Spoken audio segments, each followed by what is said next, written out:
Olá! Você vai acompanhar agora mais um episódio do podcast Opinião do Especialista, um conteúdo da Academia Digital Einstein. Eu sou a Isabela Micaela da Albuquerque, sou ginecologista e obstetra, especializando da cirurgia minimamente invasiva. E hoje vamos falar sobre orientações e cuidados pré-operatórios da paciente para laparoscopia.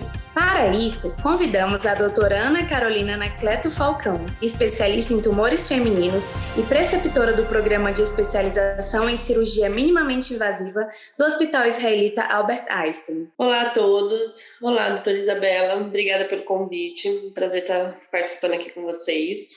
E agora vou falar um pouquinho sobre cuidados de pré-operatório em cirurgia minimamente invasiva. Obrigada pela presença, doutora. E para iniciar a nossa conversa, gostaria de lhe perguntar o que é o pré-operatório? Qual a importância desses cuidados? E em que momento os cuidados se iniciam? Bom, vamos começar do básico, né? O que a gente considera, como o próprio nome diz, pré-operatório. Mas quando começa?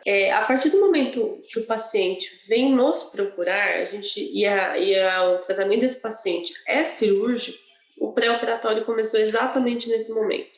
Então, seja no consultório, no ambulatório, onde você quer que atenda esse paciente, a gente tem que entender que esse é o momento que a gente precisa olhar e fazer todo esse caminho até o dia da cirurgia.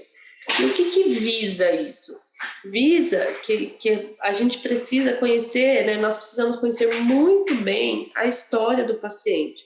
Então, começamos com a anamnese, para saber a história clínica, para saber qual a idade do paciente, para a gente saber se esse paciente ele tem alguma comorbidade, se ele usa alguma medicação, tanto se ele tem alergia, qualquer coisa que terá um impacto de uma maneira direta na nossa cirurgia, né? E por que isso? Por que tem tanta importância esse período que a gente considera pré-operatório? Porque se você pega uma paciente obesa, tabagista e que tem alergia a alguma medicação, com certeza você vai se dedicar para essa paciente que ela ou diminua, né, o cigarro ou cesse o tabagismo, que ela tente se alimentar melhor com maior aporte calórico baseado em proteína e alguma atividade física. Então, esse percurso ele é extremamente importante para que a gente individualize cada paciente. Para isso, a gente precisa ter um olhar atento e ter muito cuidado com toda a história do paciente. Uma outra coisa extremamente importante é saber e estar apto ao tratamento cirúrgico que você propôs ao paciente. Então, isso, a gente não pode indicar uma cirurgia ou uma intervenção do qual a gente não tem extremo conhecimento. Então, é o que eu falo sempre. Ganha a guerra quem está preparado. Então, esse período pré-operatório, ele é de responsabilidade do paciente e da equipe multidisciplinar.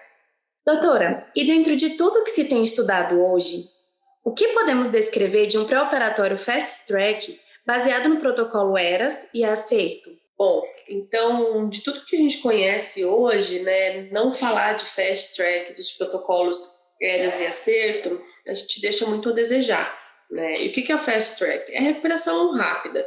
Por quê? Porque a gente tem eles nos fornecem vários itens que a gente tem que seguir para ter uma recuperação rápida do paciente. Então, por exemplo, a dieta, a gente tem que visualizar aquilo que tem menor efeito deletério para o paciente. Então, evitar jejum prolongado, o que a gente oferece, uma bebida com carboidrato, que é um líquido claro, 4 horas antes do procedimento, para evitar que o paciente entre em catabolismo, ou que aumente o processo inflamatório, que esse paciente aumente a resistência à insulínica. E isso vai ter uma repercussão extremamente importante no pós-operatório.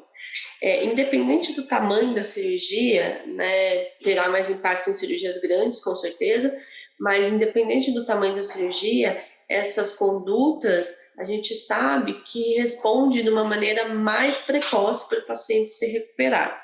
Uma outra coisa que a gente tem que ficar sobrevisão é se a gente conhece todo o histórico do paciente. O paciente, por exemplo, é um paciente tabagista, né, voltando no tabagista, esse paciente precisa de uma fisioterapia mais precoce. Então, esses protocolos, eles vieram para mostrar para a gente como fazer esses pacientes se recuperarem mais rápido.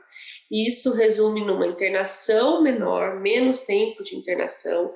Esses pacientes voltam a atividades laborais mais precocemente, tem um custo hospitalar menor, e a videolaparoscopia, ela veio mostrar também para a gente que ela tem um processo inflamatório menor, fazendo que os pacientes consigam ter alta precocemente.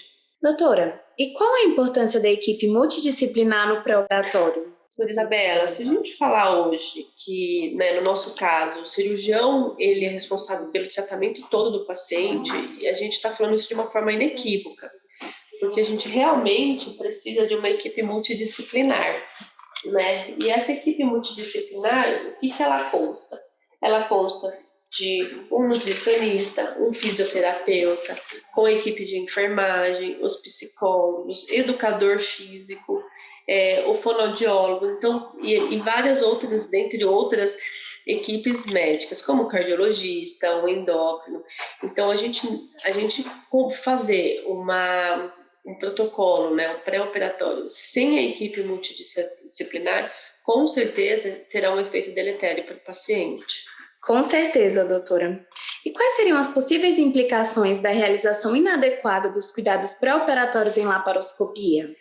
Bom, se a gente pensar que a laparoscopia ela é uma via de acesso à cirurgia, à cavidade abdominal, a gente precisa muito alinhar a expectativa com o paciente, avisando o paciente que tem o risco de conversão. Em todas as cirurgias dos pacientes pode ser a menor cirurgia possível.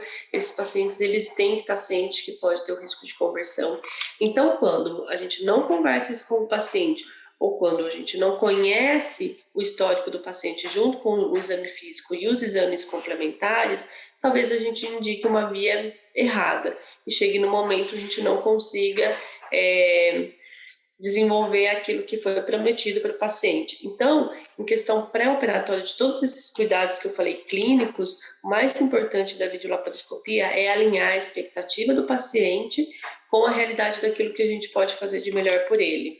Sim, doutora, com certeza. Doutora, e para finalizar o nosso bate-papo, gostaria de saber quais são as suas dicas na realização desse processo e se existe uma sequência nos passos. A maior dica que eu daria para vocês, principalmente para quem está começando, né, todo esse cuidado com o paciente cirúrgico, façam o seu checklist, baseado hoje num protocolo completamente aceito mundialmente, que é o protocolo ERAS, para que vocês não esqueçam absolutamente nada. Conforme isso vai desenvolvendo, vocês conseguem fazer com que isso seja muito rotineiro, né? Que a gente fala que passa a ser medular. Então, minha principal dica para quem está começando olhe o paciente como um todo. A gente não pode olhar o paciente como uma doença, tem que olhar o paciente como uma parte integral de um todo.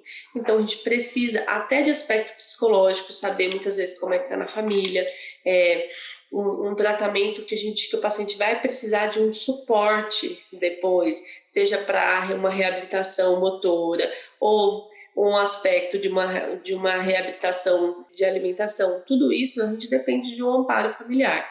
Então, a partir do momento que a gente olha o paciente como um todo, com certeza o pré-operatório será bem feito. Muito obrigada. Doutora Ana Carolina, muito obrigada pela participação. Eu que agradeço. Acredito que a discussão foi muito esclarecedora. Esperamos que tenham gostado do episódio. Para conhecer mais conteúdos gratuitos oferecidos pela Academia Digital Einstein, acesse academiadigital.einstein.br.